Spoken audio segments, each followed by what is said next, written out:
Wow. This is a great painting. I mean, it's like a personal collection from some dead oil billionaire that just landed right here in my home. I love it. But there's probably a couple people there who are wondering who these funny little fellas are.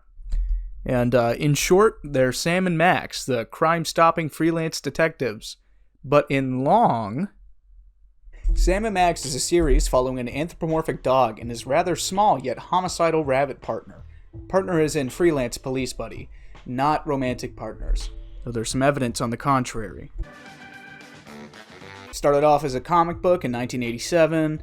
Was that the bite of 87? Then it was a TV show. Then Sam and Max Hit the Road came out, which was pretty damn successful for a first try at a Sam and Max video game. And ever since then, the Sam and Max series has been going strong, with 2 games coming out just last year. Together, the pair will do just about anything under the sun. You want to play poker with a dog? You got it. You want to play poker with a rabbit? You got that too. Want to watch obscene vor in a children's cartoon? Here comes Sam. Want to watch the mad ramblings of a terrifying creature? Max is already at the podium. All this while stopping crime and spouting one-liners so embedded with pop culture that half the dialogue is completely unintelligible to anybody raised without excessive TV or computer use. Got that? Good. Now with that out of the way, I'm going to be watching Season 1, Episode 3 of the Sam and Max cartoon today. I'm not doing the pilot. I am not watching the vor again. It was already hard enough to mention it in the script, okay? Without further ado, let's get into it. Well, here we are, woefully lacking chutes and falling at 1 billion feet per second. Literally not even 5 seconds into it, and they're already falling out of a plane in the goddamn sky. I gotta remind you, just once again, this show is like SpongeBob on crack. Is it my fault the restroom and cockpit doors are virtually identical? I can't imagine what it's going to be like to hit the bricks at this speed.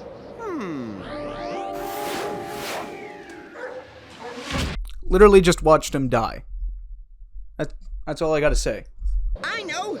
Grab me by the ears! You are aware there are children watching. Just do it!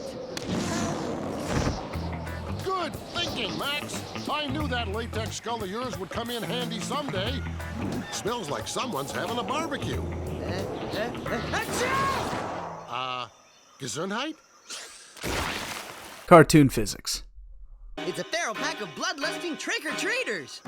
Are any of you kids collecting for UNICEF? I see Sam and Max have encountered the local population of Reddit Island. Silence! We are the new guinea pigs. You have desecrated our most sacred of rituals. For that, you must die! Philando Dentango! Hungawa! Hulangawa! We offer this celebration of life to the gods in the hopes that the chosen one, our one true king, will be delivered unto us. An all-knowing, all-seeing wise one will improve our sorry existence and get us free cable. About a minute in now. All this has happened in a minute. How will they know the chosen one when they see him or her? Good question. You see, some cultures select their leaders based on lineage, others by disfiguring rites of passage, and some base it on an unusual occurrence or phenomenon. Like that, for instance. Well, you know it's still a children's cartoon when there's a fart joke that is one of the major players. It's not the worst one I've seen, but it is still a fart joke. Heck, that's nothing! Listen to this! What more is there to say except, all hail King Max! Max was a YouTube shit poster before YouTube shit posts existed. Just think about that. Our long search is over. Truly the gods are smiling upon us this day. I guess even the gods know a good joke when they see it.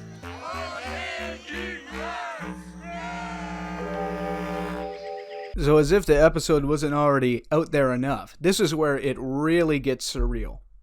A weary traveler requests an audience with the king.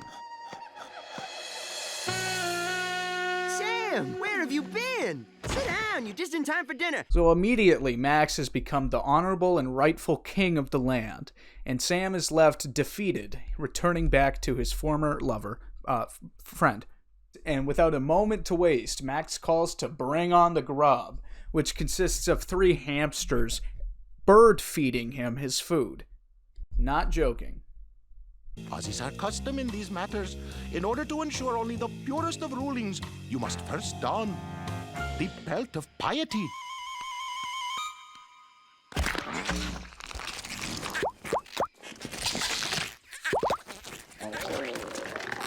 Wow.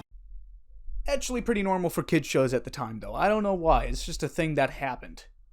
Snap out of it, Max. They're giving you the evil eye. Got you talking crazy talk. Oh no, it can't be. You cut up his brain, you backbite butcher! That's not a scar. I just slept on my crown funny. Oh, sorry. False alarm. My mistake. I can't leave. These are my people. My unique brand of wisdom and armpit noises are all these poor savages have got. I'm their king, Sam. I am. So if you'll excuse me, I've got a spinning cloud.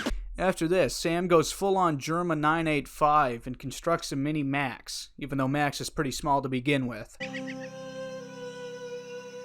So long, little buddy.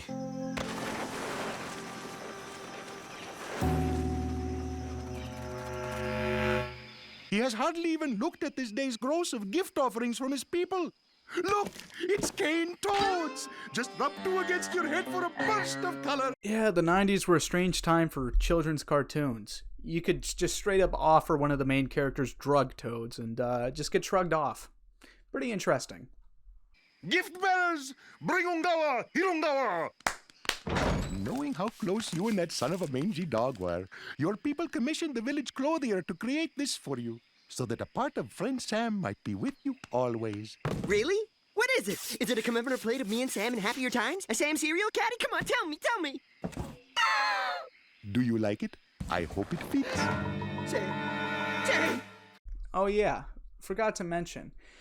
Max wearing that suit of whatever that I can't remember the name of right now. It's just a nice little piece of foreshadowing to when he wears Sam's skin remains.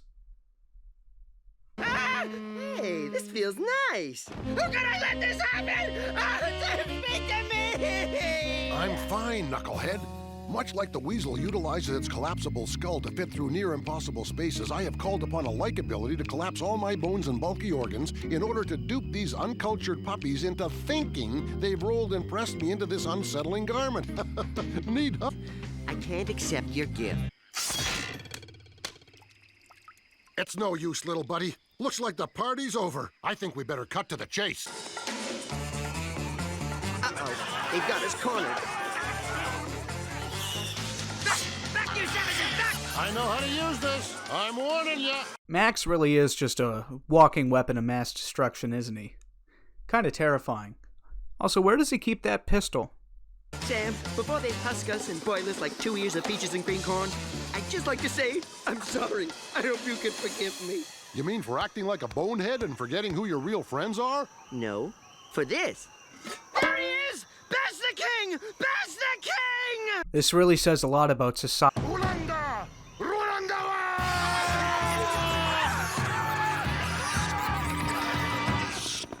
Do you hear that, Sam? Hey, it's the Rubber Pants Commandos! And their endearingly cranky CO, Sergeant Blip. Come on, you foul ups. I only got 4 hands.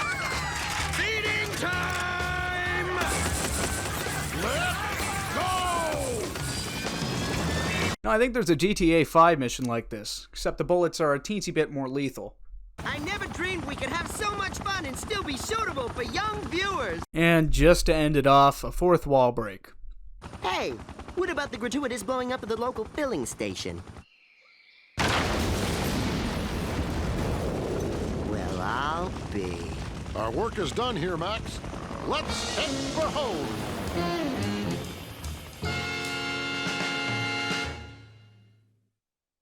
So in conclusion, Sam and Max could very well be domestic terrorists. There is a baby military, and they use bottle guns. Oh, and, you know, wearing a skin suit and all that. It's not important. Did you see the funny-looking babies? Well, seeing as how the video is over, I find it only fair you get one more look at this absolute masterpiece. I mean, come on. This is great.